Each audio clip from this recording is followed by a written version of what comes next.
பொதுவாக இந்த ஆண்மை குறைவை குறைக்கிறதுல அந்த அறிகுறிகளை வந்து நீக்கிறதுல முக்கிய இடத்தை வகிக்கக்கூடியது வந்து இந்த சிலாஜித்து. இது கான்குரர் ஆஃப் மவுண்டைன், மலைகளுடைய அரசன், அந்த மாதிரியான ஒரு பொருள் போடுற மாதிரி வைக்கப்பட்ட பேர் தான் இந்த சிலாஜித்துங்கிற பேர். அதே நேரத்தில் வந்து டெஸ்ட்ராயர் ஆஃப் பாடி வீக்னஸ் அப்படிங்கிற பேர்லேயும் பொருள் போடுற மாதிரி தான் இந்த சிலாஜித்து வந்து இது பேர் பெற்றிருக்குது. இது வந்து பார்த்திங்கன்னா மைமி, மொம்மி அப்படிங்கிற மாதிரி பாரசீக, யுனானி மெடிசனில் கூட அதை பயன்படுத்திட்டு வந்துட்டு இருக்காங்க. யுனானி இந்த மாதிரியான இதுகளில் வந்து கூட பேரில் வந்து அழைக்கப்பட்டு பயன்படுத்தப்பட்டு வருகிறது. இது எப்படி இருக்குன்னு கேட்டிங்கன்னா, தார் போன்ற ஒரு ரெசின் போன்ற அமைப்பில் வந்து காணப்படும். நல்லா வந்து பார்த்திங்கன்னா ஸ்மெல் வந்து பசுவினுடைய மூத்திரம், சிறுநீர் வாடை வந்து அதில் இருந்திருக்கும். அதனால தான் இது வந்து கோமூத்திர சிலாஜித்து அப்படிங்கிற பேரில் வந்து அழைக்கப்படுது.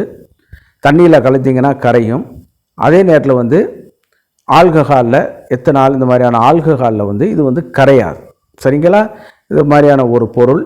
இந்த பொருளை வந்து நெருப்பில் காமிச்சோம்னு கேட்டிங்கன்னா லிங்கம் போன்ற அமைப்பில் வந்து வரும் அப்படிங்கிற மாதிரி சொல்கிறாங்க. ஆனால் அது அப்படி கிடையாது மீனிங்கு. அதாவது ரெசின் எல்லாமே பார்த்திங்கன்னா இந்த மாதிரி இதில் காமிக்கும் பொழுது, நெருப்பில் காமிக்கும் போது நுனி பகுதி பால் மாதிரி உருவாகி வரும். அதுதான் அதில் ஃபேக்ட். சரிங்களா? அது லிங்கம் மாதிரி வருது அப்படிங்கிறதெல்லாம் கொஞ்சம் மிகைப்படுத்தப்பட்டது தான் அது. அந்த மாதிரி உள்ள பொருள் தான் இந்த இது கருப்பு கலரில், அடர் கருப்பு கலத்தில் இருக்கும். சில நேரத்தில் கிடைக்கிற இடத்துக்கு தகுந்த மாதிரி ப்ரௌன் கலரில் கூட இது வந்து கிடைக்க ஆரம்பிக்கும். இது எப்படி உருவாச்சு அப்படிங்கிறது மாதிரி நம்ம கேள்விப்பட்டோம்னு கேட்டிங்கன்னா, பல்லாயிரம் ஆண்டுகளுக்கு முன்னாலே மலைகளில் வந்து நம்ம இமயமலை வந்து இருந்த இடத்துல வந்து டெல்கோத்திஸ்ன்னு சொல்லக்கூடிய ஆழமற்ற ஒரு கடல் வந்து இருந்திருக்கு. ஆழமற்ற கடல்னால் இல்லை, அதுவும் ஒரு காலத்தில் ஆழமானதாக இருந்திருக்குது. பட் அந்த கண்டங்கள் நெருக்கி போக போக அது வந்து அப்படியே வந்து இது பண்ணும்போது ஆழம் குறைஞ்சு இன்றைக்கி வந்து மலையாகி இன்றைக்கி எவரெஸ்ட் சிகரம் எத்தனை ஆயிரம் அடி உயரத்தில் இருக்குது பார்த்திங்கள்ல, அந்த அளவுக்கு வரைக்கும் உயர்ந்து கொண்டு போயிடுச்சு. இன்னும் அது வந்து வளரக்கூடிய மலைகளில் இருக்குது அப்படிங்கிற மாதிரி சொல்கிறாங்க. இது வந்து பல மில்லியன் கணக்கான ஆண்டுகளுக்கு முன்னாடி தோன்றும் பொழுது அப்படி உருவாகக்கூடிய அந்த பாறைகளில் உள்ள கிரீவ்ஸ் அப்படின்னு சொல்ல இதில் வந்து சில பொருள்களை வந்து மைக்ரோ ஆர்கானிசம் அது வந்து சிதைக்கப்பட்டு இது வந்து தோன்றுது அப்படிங்கிற மாதிரி சொல்லி கொண்டு வர்றாங்க. இது வந்து பார்த்திங்கன்னா மைக்ரோ ஆர்கானிசம் வந்து பார்த்திங்கன்னா அதை சிதைச்சு ஒவ்வொரு இடத்துல டெபாசிட் பண்ணி வச்சுருக்குது அப்படிங்கிற மாதிரி கொண்டு வராங்க. இது இமயமலையில் மட்டும்தான் கிடைக்கிதுன்னு கேட்டிங்கன்னா நிச்சயமாக அது மட்டும் சொல்லிட முடியாது. இந்த மாதிரியான ஒரு சில மவுண்டன்ஸ் ஏரியாவில், இமயமலை சார்ந்த மவுண்டன்ஸு, தஜிகிஸ்தான், நேபாளம், ஆப்கானிஸ்தான், பூட்டான் இந்த மாதிரியான பகுதிகளில், இங்கிட்டு பர்மா, இங்கிட்டு வரைக்கும் அந்த இமயமலை தொடர்கள் உள்ள இதுலேயும் கிடைக்குது. சில மேற்கத்திய நாடுகளில் உள்ள சில பழமையான மலைகள்லையும் இது வந்து கிடைச்சி வருது. ஆனால் கிடைக்கிறதுக்கு தகுந்த மாதிரி அதனுடைய கலர்லேயும், நிறத்தில், குணங்கள்லையும் வித்தியாசப்பட்டு வருது. சுப்பீரியர் எதுன்னு கேட்டிங்கன்னா நம்ம இமயமலையில் விளையக்கூடியதான் நம்ம சொல்லலாம். சரிங்களா? அந்த அளவுக்கு வருது. மீன்ஸ் அதை கரெக்டான எடுத்து பியூரிஃபிகேஷன் அந்த இதில் பண்ணி பக்குவம் பண்ணி உங்கள்கிட்ட கொண்டு வராங்க. அதுதான் அதில் நடக்குது ஒழிய மற்றபடி அதில் வந்து வேறு எதுவும் கிடையாது. ஏன்னா அது வந்து எப்படி கண்டுபிடிக்க உருவானதுனே தெரியாத ஒரு தியரி தான்.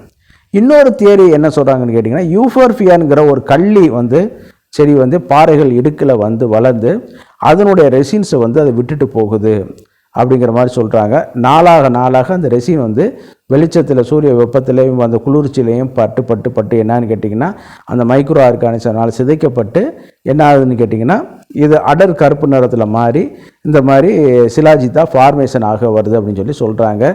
ஆனால் எந்த தியரியும் இதுவரைக்கும் ஒரிஜினலாக இப்படி தான் வந்துச்சு அப்படிங்கிறது சொல்லலை. அதனால் நம்ம வந்து எதையும் வந்து நம்ம உறுதிப்பட சொல்ல முடியாது. இதில் வந்து பார்த்திங்கன்னா மெடிக்கல் இதில் வந்து பார்த்திங்கன்னா பயாலஜிக்கல் வேல்யூவில் வந்து பார்த்திங்கன்னா நியூட்ரியன் வேல்யூவில் பார்த்திங்கன்னா 50% வந்து கார்பன், கரிம பொருட்கள் தான் இருக்குது அப்படிங்கிற மாதிரி சொல்கிறாங்க. 10% வந்து ஹைட்ரஜன் இது வந்து அதிகமாக இருக்குது அப்படிங்கிறது சொல்லி கொண்டு வராங்க. அதே நேரத்தில் வந்து பார்த்திங்கன்னு கேட்டிங்கன்னா மைக்ரோ நியூட்ரிஷன் எலிமெண்ட் வந்து அதிகமாக இருக்குது. கால்சியம், சோடியம், பொட்டாசியம், இந்த மாதிரி மேங்கனீஸ், இந்த மாதிரியான சில மைக்ரோ நியூட்ரிஷன் வந்து அந்த ஸ்டடியில் அதிக அளவில் இதில் கண்டுபிடிச்சிருக்காங்க. அடுத்து வந்து பார்த்திங்கன்னா மைக்ரோ நியூட்ரிஷனில் வச்சு கண்டுபிடிச்சி வரும்பொழுது சில ஃப்ளூவிக் ஆசிட் இந்த மாதிரியான முக்கியமான உடம்புக்கு தேவையான அமினோ அமிலங்கள் வந்து இதில் வந்து அதிகமாக காணப்பட்டுட்டு இருக்குது அப்படிங்கிறதையும் சொல்லிட்டு வர்றாங்க. அந்த அளவுக்கு வந்து இதில் வந்து சில பொருட்கள் இருக்குது. இது வந்து பார்த்திங்கன்னா ஏறத்தாழ நம்ம ஆயுர்வேத சாஸ்திரத்திலே பல ஆயிரம் ஆண்டுகளுக்கு முன்னாடி இதை பற்றி மென்ஷன் பண்ணிட்டாங்க. அதே நேரத்தில் வந்து ஹிப்போக்ராட்டஸ் வந்து இதை பயன்படுத்தியிருக்காரு. இன்றைக்கி உள்ள ஆங்கில மருத்துவர்கள் யாரும் ஹிப்போக்ராட்டஸை ஃபாலோ பண்ணுற மருத்துவர்கள் யாரும் அதை பண்ணுவீங்களான்னு கேட்டால் உண்மையிலே நீங்கள் வந்து அதுக்கு ஆப்போசிட்டான கருத்தை தான் சொல்லுவீங்க. ஆனால் ஹிப்போக்ராட்டஸ் வந்து இதை பொருளை வந்து பயன்படுத்தி அதை வந்து இது பண்ணியிருக்காரு. பட் இன்றைக்கி வந்து மாடர்ன் மெடிசனுங்கிற ஒரு இதில் வரும்பொழுது இதெல்லாம் நம்ம விட்டுட்டோம். இதையும் அவர் பயன்படுத்தியிருக்காரு. அதே மாதிரி வந்து சில ஆப்கானிஸ்தான் நாடுகளில் உள்ள பழமையான மருத்துவ முறைகள், ஃபோல்க் மெடிசன், பூட்டான், நேபாளில் உள்ள மரபு வழியான சில மருத்துவ முறைகளில் வந்து இதை வந்து பயன்படுத்திட்டு வந்துட்டுருக்காங்க. இது வந்து கேட்டிங்கன்னா நம்ம உடம்புல உள்ள போயிட்டு அந்த டெஸ்டோஸ்டரான் அளவு வந்து அதிகரிக்க வைக்குது. நம்ம ஆண் தன்மையை வந்து அதிகரிக்க வைக்குது. உடம்போட வீக்னஸை வந்து குறைக்க வச்சுக்குது. இந்த நன்மைகள் வந்து பார்த்திங்கன்னா அளப்பரியதாக சொல்லிகிட்டே போயிட்டே இருக்கலாம்.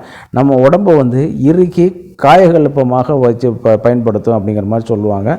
அதே நேரத்தில் சில விளம்பரங்களில் வந்து 100 வயசு 150 வயசு அதெல்லாம் போய் நேச்சராக ஒரு நல்ல ஒரு பொருள் தான் அது. நல்லா உடம்பை திடப்படுத்தி ஆரோக்கியப்படுத்தி கொடுக்க வைக்கும். எல்லாமே நல்லா இருக்குன்னு கேட்டிங்கனாலே ஆண்மை விருத்தி அதிகமாக தானே ஆகும். அப்படி வரும்பொழுது பார்த்திங்கன்னா ஆண்மை குறைவு வந்து இது பண்ணி கொடுக்க வைக்கும். எழுச்சி தன்மை வந்து அதிகரிக்கும். இந்த டெஸ்டோஸ்டரான் அளவு அதிகமாகும் பொழுது உயிரணுக்களுடைய உற்பத்தி வேகம் ஆற்றல் வந்து இது பண்ணிட்டு போயிட்டுருக்கும். நார்மலாக நீங்கள் 1 2 பார்க்குற காட்டில் இது வந்து அது ஸ்விம்மிங் பண்ணக்கூடிய ஆற்றல் வந்து அதிகமாக இருக்கும். இதை வந்து பார்த்திங்கன்னா பயன்படுத்துகிற முறை வந்து சில இதில் வந்து சில நியூட்ராசிட்டிகள் கூட இப்போ போட ஆரம்பிச்சிட்டாங்க. மாடர்ன் மெடிசன் கம்பெனிகள் கூட இன்றைக்கி வந்து சிலாஜித்தை வந்து போட ஆரம்பிச்சிட்டாங்க. அதுலேயே சில மெடிசன் வந்து என்ன பண்ணுறாங்கன்னா அதில் என்னென்னமோ சேர்க்குறாங்க. அதெல்லாம் நீங்கள் பயன்படுத்தாதீங்க. பியூர் சிலாஜித்து வாங்கிக்கிறங்க. நல்ல சிலாஜித்தை நல்ல பிராண்டாக பார்த்து வாங்கிக்கிறங்க. அந்த சிலாஜித்தை கொஞ்சோண்டு ஒரு அளவு போல் எடுத்துக்கிட்டு ஒரு குச்சி அளவு போல் எடுத்துக்கிட்டு தண்ணியில் கலந்துக்கிட்டு நல்லா கரைச்சி அதை குடிச்சிங்கன்னா உங்களுக்கு இம்மீடியட்டாக அந்த ஆற்றல் வந்து அதிகரிக்கும். பயாலஜிக்கல் அவைலபிலிட்டி உள்ளே போன உடனே செயல்பட்டு அது வந்து இன்னும் கொஞ்சம் வேகமாக செயல்புரிய தொடங்கும். அதே நேரத்தில் வந்து மாத்திரைகளை வந்து கிடைக்குது. 500 மில்லிகிராம் 250 மில்லிகிராமாகவும் ரெடிமேடாக வந்து இது பண்ணிட்டு வருவாங்க. பட் வந்து ரெசினை வந்து மாத்திரைகளாக ப்ரிப்பேர் பண்ணும்போது சில பொருட்களை கலந்து தான் செய்ய முடியும். அதை நம்ம ஏற்றுக்கொண்டு தான் ஆகணும். 250 மில்லிகிராம் இருக்குன்னா 500 மில்லிகிராம் இருக்குன்னா அதுக்கு பாதியில் வந்து சில மாத்திரையை உண்டாக்கக்கூடிய ஒரு உபப்பொருட்கள் வந்து அதில் இருக்கும். அப்போ அதனுடைய வேல்யூ வந்து கொஞ்சம் கொஞ்சமாக தான் இருக்கும். அப்போ அது மருத்துவருடைய ஆலோசனை பெற்றுக்கொண்டு இது பண்ணிக்கிற வேண்டியது. இந்த நாள்பட்ட குறுக்கு கடுப்பு, இடுப்பு வலிகள், பலகீனமாக இருக்கிறது, ரொம்ப இதாக இருக்கிறது, இந்த மாதிரியான ஃபேக்டர் இதுகளுக்கெல்லாம் வந்து இந்த சிலாஜித்து வந்து ஒரு அற்புதமான ஒரு மூலிகை.